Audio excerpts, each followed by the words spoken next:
बिस्मिल्लाहिर्रहमानिर्रहीम। अस्सलामु अलैकुम। मैं रुबैया चौधरी और उम्मीद करती हूँ आप सब लोग खैरियत से होंगे।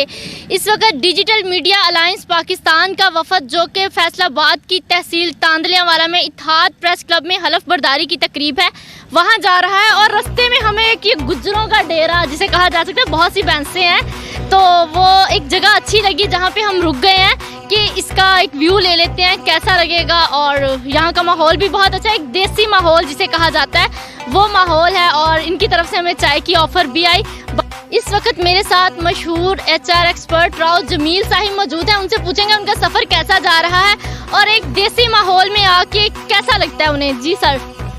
बिस्मिल्लाहिर्रहमानिर्रहीम। सबसे पहले तो मैं मुबारकबाद पेश करता हूँ डिजिटल मीडिया टीम को जो आज फैसलाबाद की तहसील तांदलियावाला हलफ बर्दारी की तकरीब में शमूलियत अख्तियार करने वाली है। और आज आप लोगों ने मुझे मदऊ किया था, तो सफ़र बहुत अच्छा है और मेरा ताल्लुक़ भी एक देही इलाके से है। और आज मुझे ये जो इलाका है, ये गाँव है, मुझे अपना गाँव लग रहा है। और जब आप ट्रैवलिंग कर रहे होते हैं, यकीनन यादें आपके साथ वाबस्ता होती हैं। और सोशल मीडिया या डिजिटल मीडिया एक ऐसा कॉन्सेप्ट है, आप जहाँ चाहें जिस जगह चाहें अपने व्यूज़ का इजहार कर सकते हैं। और पाकिस्तान की स्पेशली अगर बात करें, पाकिस्तान में एग्रीकल्चर एक ऐसी बैकबोन है मईशत की जिसको हमें सहारा देने की ज़रूरत है। तो आज के व्यू को देखते हुए आज हमने देसी दूध की चाय भी पी है और यकीनन हमारा सफ़र भी ख़त्म होने वाला है। मैं पैगाम देना चाहूँगा इस माहौल के मुताबिक, इस इन्वायरमेंट के मुताबिक कि हुकूमत पाकिस्तान को चाहिए कि ज़राअत के शोबे पे तवज्जो दे ताकि पाकिस्तान की बरामदात में इजाफा हो सके और पाकिस्तान की मईशत को सहारा मिले। जी बहुत शुक्रिया सर आपका। मज़ीद हम चलते हैं इनके डेरे की तरफ, एक नज़र डेरे की भी हो जाए कि आप लोग भी देखिएगा भैंसों वाला डेरा और गुज्जरों की लाइफ क्या होती है। शहरी एरियाज़ में रहने के बाद हम लोग क्या देखते हैं कि हम मिट्टी से दूर होने के लिए शहरों में चले जाते हैं कि वहाँ पे माहौल साफ़ सुथरा होता है, लेकिन हमें खालिस चीज़ें वहाँ पे नहीं मिलती। खालिस चीज़ें हमें इन्हीं एरियाज़ में आके मिलती हैं।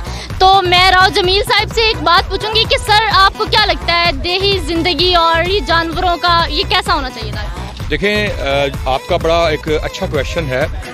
चाहे आपकी लाइफ शहरी हो या देहाती हो, अगर हम मुवाजना करें तो देहाती लाइफ का अपना ही मज़ा है, क्योंकि देहाती लाइफ में हमें नेचुरल चीज़ें मिलती हैं, हमें खालिस दूध मिलता है, हमें गोश्त मिलता है, इसके अलावा हमें सब्जियां मिलती हैं, हमें फल मिलते हैं, हमें जो हमारी फसलें हैं उसमें गंदम है, उसमें इसके अलावा चने हैं और बाकी जो फसलें हैं कपास है। ये ऐसी फसलें हैं जो पाकिस्तान की मईशत को सहारा देती हैं। और अक्सर हम बात करते हैं कि पाकिस्तान में प्लांट्स होने चाहिए, पाकिस्तान में शजरकारी होनी चाहिए, ये बहुत अच्छी बात है। लेकिन माहौल के मुताबिक चूँकि हमारे पास यहाँ पे काफ़ी सारी भैंसें खड़ी हुई हैं, मैं एक रिक्वेस्ट करना चाहूँगा कि पाकिस्तान में अगर हम चाहते हैं कि पाकिस्तान में दूध की मिकदार में इजाफा हो, पाकिस्तान में जो जानवर हैं उसकी कैपेसिटी में इजाफा हो, तो हमें ये चाहिए जो लोग देहातों से वाबस्ता हैं ख़ास तौर पे, और वो लोग जो शहरों में रहते हैं वो अपने फार्म हाउस बनाएं जिसमें वो एनिमल्स की प्रोडक्शन को भी फोकस करें। उसमें गायें हैं, भैंसें हैं, इससे होगा ये, इससे पाकिस्तान की मईशत को सहारा मिलेगा। और ना सिर्फ देहाती लोग इसको एंजॉय करेंगे बल्कि जो प्रोडक्शन होगी इससे शहरी लोग भी मुस्तफीद हो सकेंगे। जी बहुत शुक्रिया सर आपका।